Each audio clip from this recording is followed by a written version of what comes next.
Halloween disparaît. Halloween est une fête folklorique originaire à la base des îles anglo-celtes célébrée dans la soirée du 31 octobre, veille de la fête catholique de la Toussaint. Si pour beaucoup cette fête venait à la base de la fête des morts au Mexique, eh bien vous vous trompez.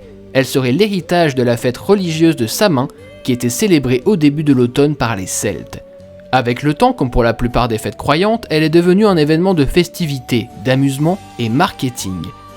Déguisements divers et variés, distribution de bonbons, farces et horreurs, Halloween a connu sa gloire à travers les âges et principalement grâce à l'arrivée du cinéma et de la bande dessinée durant le XXe siècle.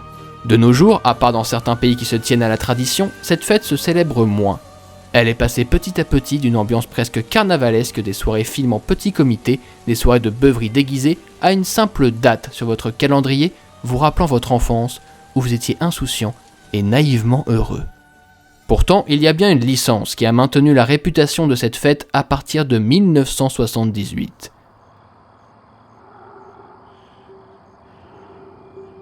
Say something. Du nom de ce même événement, Halloween est une franchise de films d'horreur qui se compose principalement de 13 films et de divers produits dérivés. Créée par John Carpenter, un des fameux maîtres de l'horreur, la saga a eu un succès monstrueux à un point où la trame principale a même eu plusieurs timelines. Mais la plus intéressante, la plus populaire ainsi que la plus récente, se trouve être la 4e timeline, avec la trilogie qui suit directement le premier volet. Si ces longs métrages ont su marquer et traumatiser le public depuis tant de lunes, la plupart d'entre eux n'ont pas su égaler la perfection qu'a pu être ce premier film de John Carpenter. Ils sont malheureusement de piètre qualité, si ce n'est même parfois d'un ringard désobligeant. Ce qui n'est pas le cas, comme dit plus tôt, de cette dernière timeline. Halloween de 1978 raconte l'histoire de Laurie Strode, une babysitter se retrouvant à garder un jeune enfant durant la soirée du 31 octobre. Manque de chance, il se trouve qu'un tueur psychopathe et dangereux s'est enfui d'un asile psychiatrique et compte bien terroriser la ville en s'en prenant à toute victime passant sous son grand couteau de boucher. À la fin, après moult péripéties, il se fait neutraliser et se fait enfermer à nouveau. En tout cas, c'est ce que laisse paraître la suite qui nous intéresse. Halloween 2018, le premier volet de cette récente trilogie. Dans celui-ci, 40 ans se sont écoulés depuis les événements tragiques. Laurie Strode est devenue une guerrière, paranoïaque et hargneuse, patientant depuis tout ce temps que ce tueur s'échappe à nouveau pour l'assassiner une bonne fois pour toutes. C'est cette nouvelle soirée de fête que son vœu sera exaucé. Mais cette fois, le carnage va mettre la petite ville de Haddonfield à feu et à sang. Le nom de ce monstre, vous le connaissez tous. Michael Myers.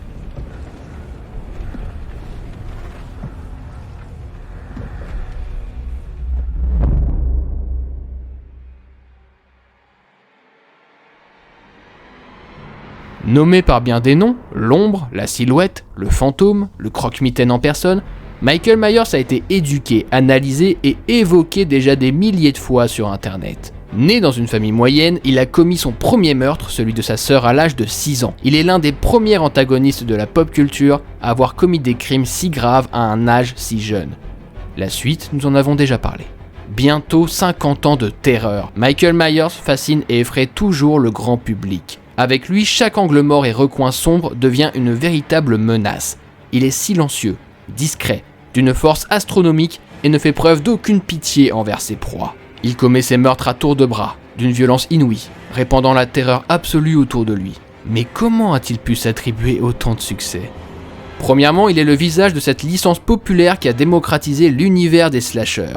Il n'était pas le premier méchant masqué, mais avec lui et ce masque sans expression lui correspondant comme un gant, il s'est mis à inspirer les plus grands qui ont suivi. De Jason Voorhees, Ghostface, jusqu'à nos psychopathes récents. Tous sont partis du point de départ qu'est Michael Myers. De plus, il ne tue pas à n'importe quel moment. Il attend toujours cette fameuse fête que nous développons depuis tout à l'heure. Car à Halloween, la fameuse fête des masques, à l'opposé de toute autre date de l'année, il n'est pas étrange d'apercevoir un homme masqué avec un couteau se baladant dans les rues. C'est même l'instant idéal pour assouvir les vices les plus dérangeants. Et ceci, notre méchant l'a très bien compris. Haddonfield, le soir de Halloween, est devenu son terrain de jeu, qu'aucun personnage de fiction n'a jamais su s'accaparer aussi bien depuis. Elle devient officiellement sa fête attitrée, dans les films, mais aussi dans notre réalité.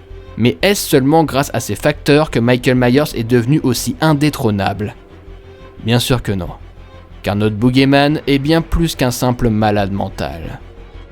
Ce qu'on découvre bien vite de Michael Myers, outre du fait qu'il est dangereux et qu'il en impose de par sa simple masse imposante, c'est qu'il est inarrêtable. Vous pouvez lui planter autant de couteaux que vous le souhaitez, il ne poussera qu'une respiration déplaisante. Vous pouvez l'enchaîner de coups de feu, il reculera à peine. Vous pouvez même tenter de le carboniser, il se contentera d'en garder des belles cicatrices de guerre. Il est, n'ayons pas peur du mot, pratiquement invincible. Pourquoi ? Est-il un mort-vivant, ou seule sa tête se trouve être son point faible à la manière d'un zombie ? Est-il un démon que quelques phrases bibliques suffiraient à renvoyer en enfer ? Ou encore est-il un spectre, un fantôme, une créature de la nuit ? Non. Michael Myers n'est rien de tout ça. Il est le mal incarné. Le mal à l'état la plus pur qu'il soit. Même si sa véritable nature ne sera jamais véritablement révélée et qu'un grand mystère continuera de l'entourer encore aujourd'hui, on commence à saisir certains indices nous faisant arriver à cette conclusion. L'argument le plus plausible est bien évidemment que les habitants de Haddonfield eux-mêmes finissent par lui attribuer cette appellation. Mais ça ne s'arrête pas là.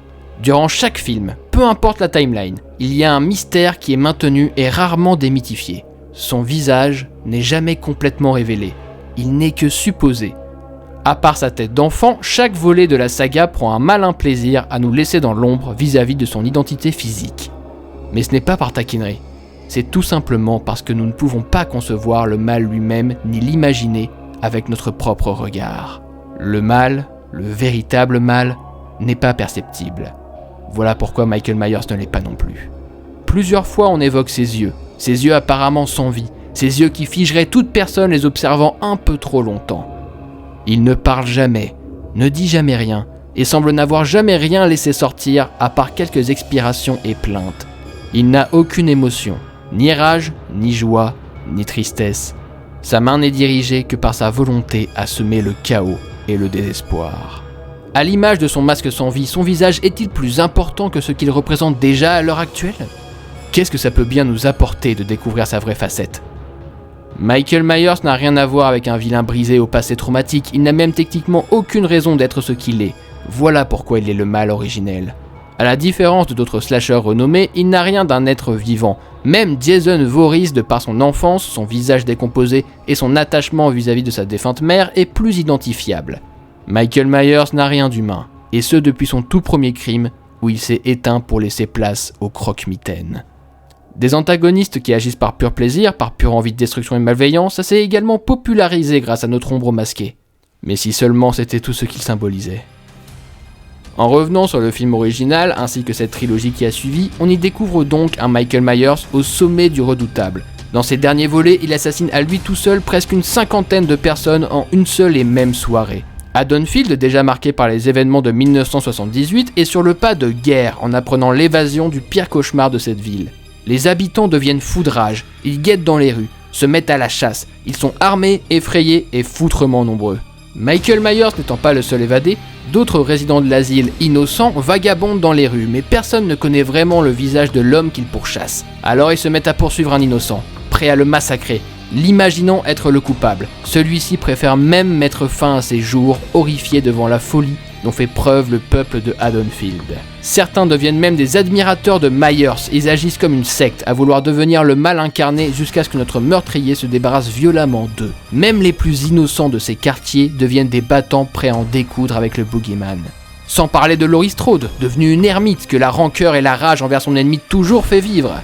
Observez et rendez-vous compte que même dans le milieu de la pop culture, il influence le mal dans chaque antagoniste qui le succède. Jusqu'à notre propre monde réel où son image inquiétante subsiste partout où nous allons. Regardez-les devenir des fous. Regardez à quel point Haddonfield est blessé. Regardez les conséquences du passage de Michael Myers.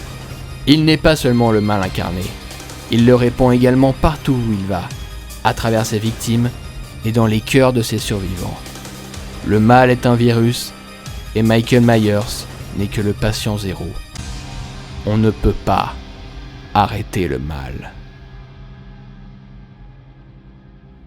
Est-ce qu'être personnifié comme étant le mal peut vraiment nous apporter une quelconque satisfaction ? Après tout, le bien amène le mal, et le mal amène le bien. C'est indissociable.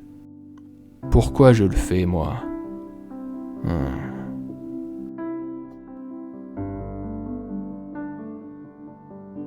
À réfléchir.